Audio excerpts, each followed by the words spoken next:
সবাইকে নমস্কার। যতন কুলঙ্কা মুখ্যমন্ত্রী কন্যা আত্মনির্ভর যোজনায় আজকে রবীন্দ্র শতবার্ষিকী ভবনে 2023-24 শিক্ষাবর্ষে যে স্কুটি বিতরণ অনুষ্ঠান, সেই অনুষ্ঠানে আমাদের মাঝে উপস্থিত আছেন Shri Rabel Hamendra Kumar, special secretary higher education, Shri Animesh Debbarma, director higher education, এবং আমার সামনে যারা হায়ার এডুকেশনের সমস্ত অফিসিয়ালরা এখানে উপস্থিত আছেন, টিচার্সগণ উপস্থিত আছেন, খুব সম্ভবত গার্জিয়ানরাও এখানে উপস্থিত আছেন, এবং আমার প্রিয় ছাত্রীরা এবং আমার মিডিয়া বন্ধুরা, সবাইকে হার্দিক অভিনন্দন ও শুভেচ্ছা জানাচ্ছি এরকম একটা অনুষ্ঠানে আপনারা উপস্থিত থাকার জন্য। আমাদের সরকার মুখে যা বলে তাই করে। এতদিন ধরে ক্লাস 9-এ যারা মেয়েরা পড়ে তাদেরকে আমরা প্রায় 1.5 লাখের মতো আমরা বাইসাইকেল আমরা দিয়েছি। আমরা যখন বলতাম যে স্কুটিও দেব, তো বিরোধীরা অনেক সময় ভ্রুকুটি করেছে, কিন্তু আজকে তা প্রমাণ করলাম যে মাননীয় প্রধানমন্ত্রীজি যখন যেটা বলেন, উনি যা করেন আমরাও সেই দিকেই করি, আমরা যা বলি তাই করি। আজকে কিন্তু এখানে খুবই ভালো লাগছে যে আমাদের যারা মেয়েরা আছে কন্যাদের আমরা আজকে স্কুটি দিতে পেরেছি। প্রায় 100টার প্রথমে কথা হয়েছিল যে 100 স্কুটি দেওয়া হবে। পরবর্তী সময় আমরা ডিসিশন নিলাম যারা সিবিএসসির আছে তারাই বা কেন বাদ যাবে, তো তাদেরকে আরও ক্যাবিনেটে ডিসিশন নিয়ে আরও 40টা দেওয়া হচ্ছে। এখানে মেইন যে উদ্দেশ্য সেটা হচ্ছে যারা মেয়েরা আছে তাদের আরও আগ্রহ বাড়বে উচ্চশিক্ষার ক্ষেত্রে, এবং আমরা মহিলাদের এম্পাওয়ারমেন্টের কথা বলি।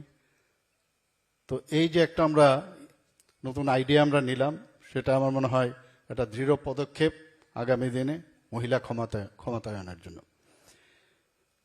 আমরা উচ্চশিক্ষার যে প্রতিষ্ঠানগুলোতে এখানে তার যে প্রাতিষ্ঠানিক যে পরিবেশ এবং সেখানের যে ইনফ্রাস্ট্রাকচার ডেভেলপমেন্ট সবকটাই আমরা ডেভেলপ করার জন্য আমরা চেষ্টা করছি, এবং ওখানকার যাতে গুণগত শিক্ষাও বাড়ে তারও চেষ্টা আমরা করছি, এবং সেই বিষয়ে আমার পূর্ববর্তী বক্তারা এখানে বলেছেন।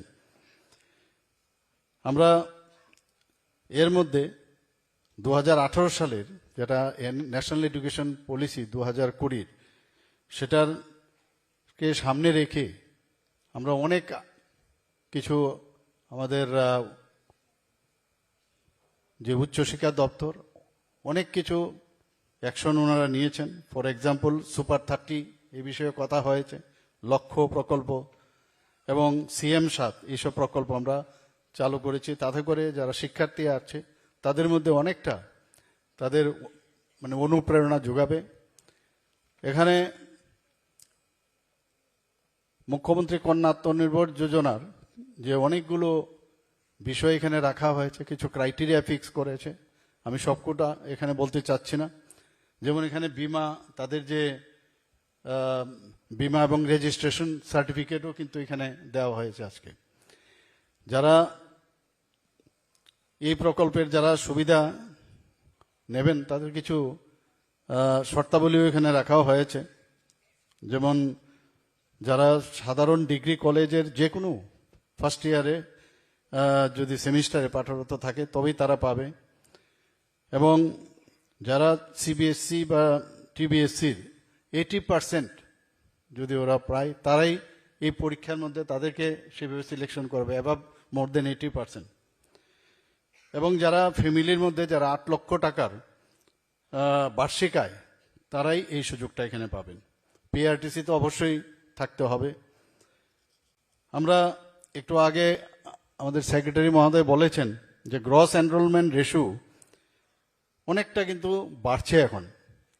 যখন আমরা আমাদের ডিগ্রি কলেজগুলোতে যারা মহিলারা আছেন, আমরা মহিলা এম্পাওয়ারমেন্টের কথা বলছি এবং সেই দিকে কিন্তু আমরা কাজ করছি। তাতে দেখা গেছে যে যখন আমরা ভর্তি ফি এবং কলেজ ডেভেলপমেন্ট ফি এবং অন্যান্য যে কারণের ফি, এক্সাম ফি, এগুলো যখন আমরা মুকুব করলাম, তাতে করে এই GR রেশিও কিন্তু অনেকটা বেড়ে গেছে আমাদের ত্রিপুরাতে। আমাদের চিফ মিনিস্টার স্পেশাল স্কলারশিপ আমরা চালু করেছি, যারা দিব্যাঙ্গজনেরা আছেন, দৃষ্টিহীন যারা আছেন তাদের জন্য, যারা স্নাতক বা স্নাতকোত্তর তাদেরকে 5,000 টাকা করে দেওয়ার ব্যবস্থা করেছি, এবং যারা ডিপ্লোমা কোর্স করছে তাদের 4,000 টাকা করে দেওয়ার ব্যবস্থা করেছি। 2022-23 অর্থ বছরে পিপিপি মডেলে আমরা জিরানে একটা নতুন আইন কলেজ আমরা করেছি এখানে, এবং সেখানে ডিগ্রি কলেজ এবং পলিটেকনিক কলেজগুলোতে আইটি ডিপার্টমেন্টের মাধ্যমে ওয়াইফাই পরিষেবার সুযোগ আমরা সেখানে ব্যবস্থা করেছি।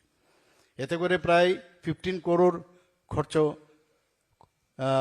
বরাদ্দ রাখার জন্য আমরা সেটাকে সম্মতি দিয়েছি। দম্মাদীপা ইন্টারন্যাশনাল বুদ্ধিস্ট ইউনিভার্সিটি, আমি গতকালও সাবরুম আমি গিয়েছিলাম সেই ইউনিভার্সিটিতে, এবং আগামী দিন এটা ওয়ান অফ দ্য ফাইনেস্ট আমার মনে হয় যে ইউনিভার্সিটি হতে যাচ্ছে। এতে করে সাউথ ইস্ট এশিয়ার সমস্ত যে আমাদের দেশ আছে তাদের সাথেও কিন্তু একটা যোগাযোগের ব্যবস্থা সেখানে হবে, এবং আমাদের সাথে যে রিলেশন সেটাও কিন্তু অনেকটা বাড়বে বলে আমার বিশ্বাস। টেকনো ইন্ডিয়া ইউনিভার্সিটি এখানে ত্রিপুরাতে চালু আছে, এবং আরিয়াবার্ট ইন্টারন্যাশনাল ইউনিভার্সিটি সেটাও এখানে চালু হয়েছে। তো এই যে আমাদের এনইপি 2020 এবং এই 3টি বিশ্ববিদ্যালয় স্থাপনের কারণে আমার মনে হয় যে ত্রিপুরাতে নর্থ ইস্টার্ন জোনের মধ্যে একটা এডুকেশন হাব হতে যাচ্ছে। উদয়পুরে আমরা মাতা ত্রিপুরেশ্বরী ওপেন ইউনিভার্সিটি স্থাপনের জন্য আমরা বিধানসভায় সেখানেও অ্যাক্ট পালন করেছি, এবং তাতে করে আরও এই যে 3টা ইউনিভার্সিটি হলো প্লাস ওপেন ইউনিভার্সিটি আমরা করলাম। এখানে স্পেশাল সেক্রেটারি মহোদয় বলেছেন প্রচুর যারা ইনভেস্টার্স এখন ত্রিপুরাতে আসছে, এবং তারা চাইছে বিশেষ করে এডুকেশন ক্ষেত্রে যে তারাও চাইছে এখানে বিভিন্ন যে আমাদের স্কিল ডেভেলপমেন্ট থেকে আরম্ভ করে হেলথ সেক্টর থেকে আরম্ভ করে সব জায়গায় এই ধরনের ইউনিভার্সিটি খুলতে বা কলেজ খুলতে তারা আগ্রহী প্রকাশ করেছেন, এবং সেগুলো দপ্তরের এখনো বিবেচনাধীন আছে। এছাড়াও 40 কোটি টাকা আমরা উদয়পুর নেতাজি সুভাষ মহাবিদ্যালয়ে আমরা দিয়েছি। 77 করোড় মহারাজা বীর বিক্রম কলেজে আমরা নতুন যে সায়েন্স বিল্ডিং তার জন্য আমরা দিয়েছি।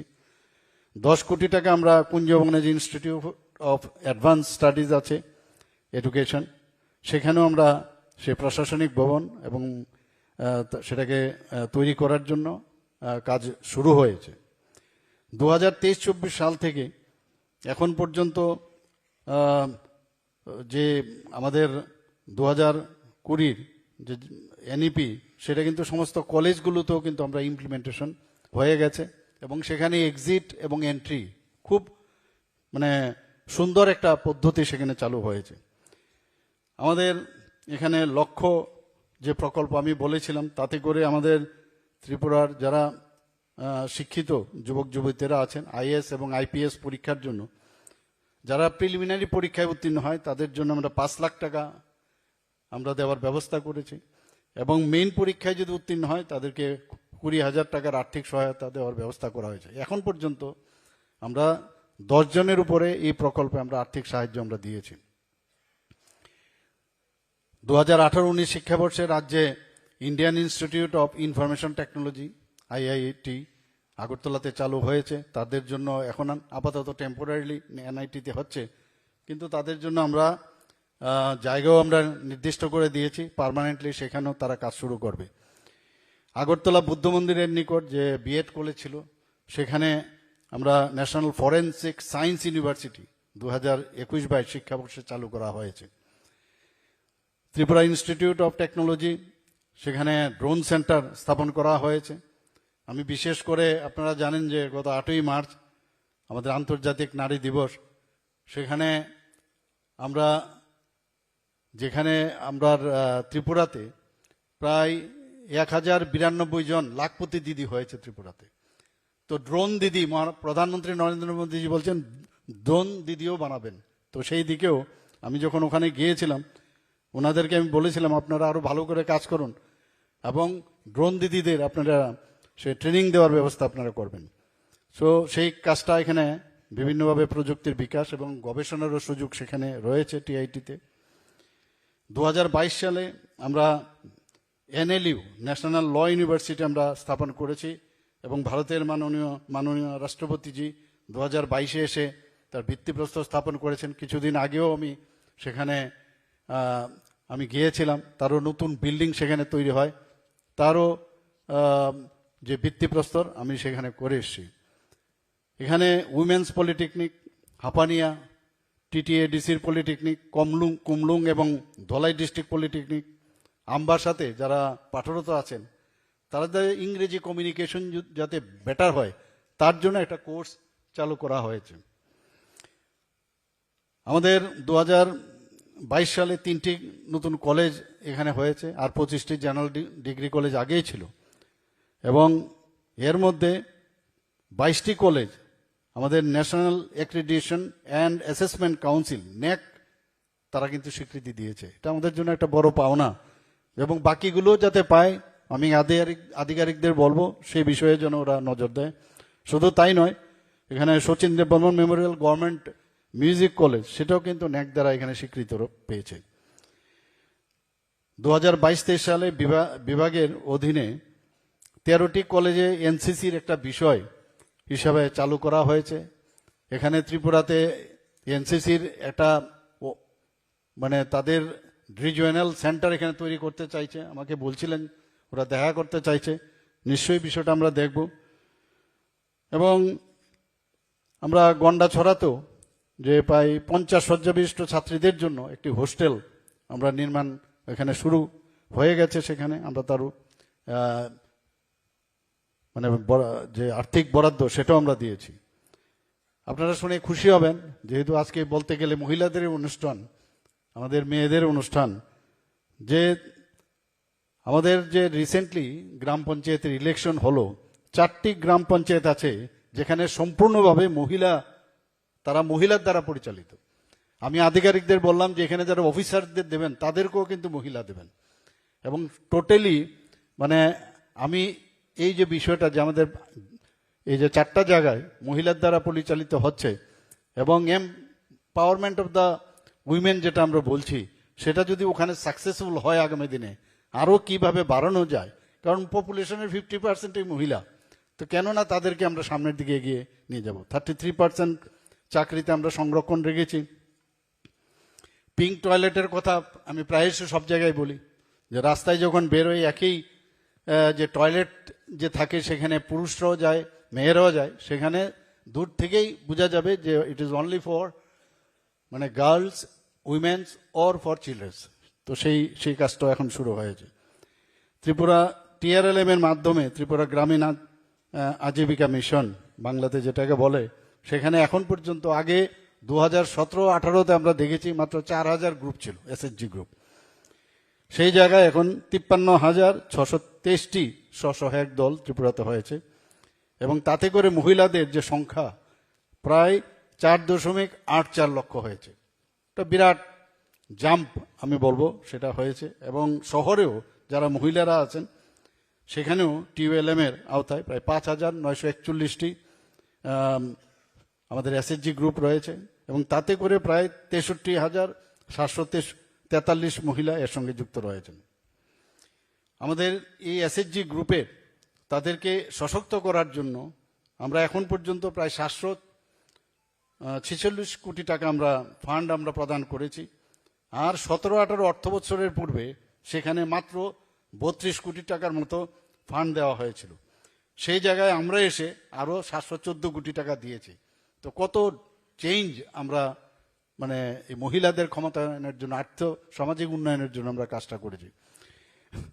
শুধু তাই নয়, ব্যাংক লোনের ক্ষেত্রে 2017-18 আগে দেওয়া হয়েছিল মাত্র 4,95 লক্ষ টাকা, আর 2018-এর পর আমরা কত দিলাম, 1,465,81 লক্ষ টাকা। 3,87,000 যারা SHG গ্রুপের দিদিরা আছেন তারা প্রধানমন্ত্রী সুরক্ষা বিমা যোজনায় সেটাও তারা সুরক্ষা পাচ্ছেন। 3,04,000 দিদিরা প্রধানমন্ত্রী জীবন জ্যোতি বিমা যোজনায় সুফল পাচ্ছেন। আমরা যে রিসাটা আমরা পড়লাম সেটাও আমাদের জনজাতি মায়েদের তৈরি রিসা, এবং জনজাতিরা যারা পাছড়া বানায় বা পড়েন, এবং মাতাবাড়ির যে সুপ্রসিদ্ধ প্যারা আপনারা সবাই জানেন সেটা জিআই ট্যাগ পেয়েছে, যে কারণে তারা ব্যবসায়ও সফল হচ্ছে। টিআরএলএম পরিচালিত ক্লাস্টার লেভেলের সমষ্টি থেকে 7 দিনে 7% সুদে ঋণ দেওয়ার ব্যবস্থা রাখা হয়েছে। আপনারা শুনে খুশি হবেন যে টিআরএলএম পরিচালিত আমাদের যে এই 7 দিনের যে 7% ঋণ দেওয়া হয়, মানে আমাদের 3টি সর্বোৎকৃষ্ট ব্যবস্থার মধ্যে পুরস্কৃত হয়েছে কেন্দ্রীয় গ্রামোন্নয়ন দপ্তর থেকে। শুধু তাই নয়, আমাদের মহিলা কল্যাণে 10টি ওয়ার্কিং হোস্টেলের জন্য 114 কোটি টাকা বরাদ্দ করা হয়েছে, তাদের সামাজিক সুরক্ষা, ক্ষমতায়ন এবং রাজ্যের সার্বিক উন্নয়নকে সমৃদ্ধ করার জন্য। আমাদের মাননীয় প্রধানমন্ত্রীজি, আপনারা সবাই জানেন, যারা মুসলিম যারা কমিউনিটির আছেন, 3 তালাক প্রথা বাতিল উনি করেছেন। অনেকে বলতো যে এই 3 তালাক প্রথা যদি বাতিল হয় সারা ভারতবর্ষের মধ্যে নাকি রায়ট হয়ে যাবে, কিন্তু কিছুই হয়নি। তো সেটা মাননীয় প্রধানমন্ত্রীজি করেছেন। ত্রিপুরার থেকে আমাদের সিপাহীজলার যিনি সভাধিপতি আছেন, জাতিসংঘের মধ্যে আন্তর্জাতিক প্রতিষ্ঠানে উনি প্রতিনিধিত্ব করেছেন এবং সুন্দরভাবে ভারতবর্ষ এবং ত্রিপুরা সম্পর্কে উনি ওনার কথা ওখানে রেখেছেন।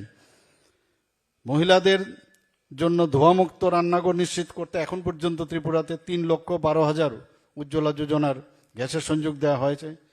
পিএম মুদ্রা যোজনায় প্রায় 79% মহিলারা এর মধ্যে কিন্তু তাদের অংশীদারিত্ব সেখানে রয়েছে। প্রধানমন্ত্রী আবাস যোজনায় যারা ঘরের মালিক মহিলারা প্রায় 74.7% সেখানে মহিলারা রয়েছেন। সহি পোষণ দেশ রোশন অভিযানের আওতায় 3.4 লক্ষেরও বেশি মহিলা ও শিশু সে সুবিধা পেয়েছেন।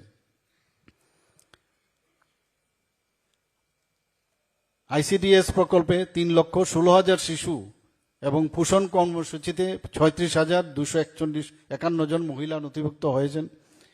মুখ্যমন্ত্রী মাতৃপুষ্টি উপহার প্রকল্পে 21,551 জন যারা গর্ভবতী মায়েরা আছেন তাদের 4,31,00,000 টাকা আর্থিক সহায়তা করা হয়েছে। আমরা start up India, start up Tripura আমরা বলি, সেখানে এখন পর্যন্ত ত্রিপুরাতে মহিলারা 41.4% মহিলারা, এর মধ্যে স্টার্ট আপ মহিলা এখানে রয়েছেন ত্রিপুরাতে।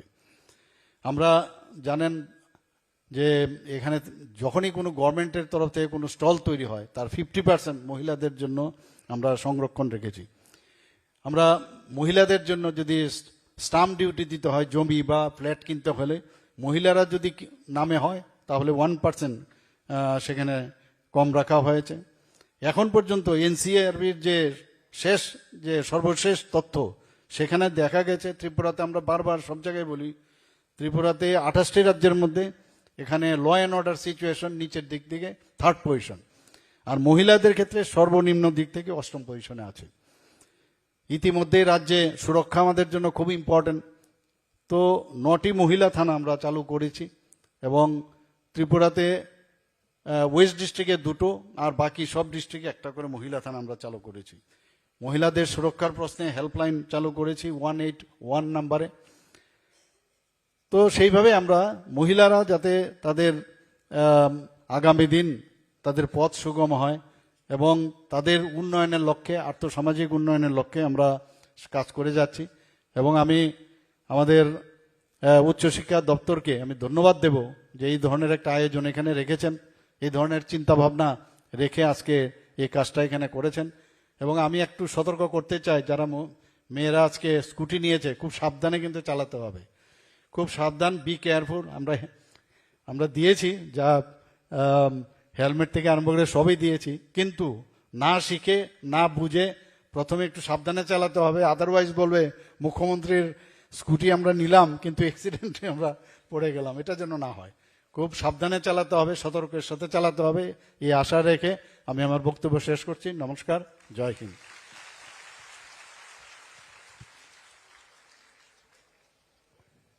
We extend our heartfelt gratitude to our Honorable Chief Guest,